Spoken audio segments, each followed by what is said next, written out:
আমি একজন মুক্তিযোদ্ধার মা।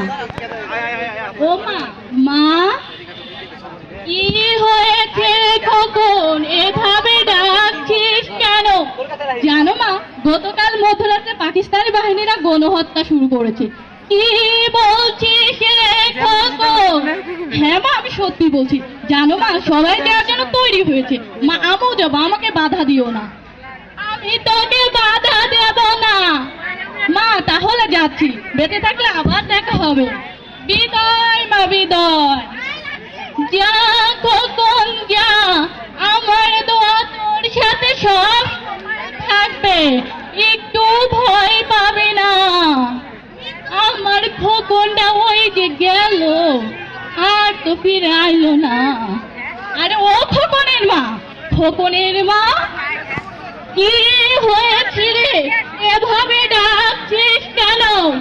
তোমার ছেলের মতো ওই গ্রামে এক যুবক ছেলের লাশ পাওয়া গেছে।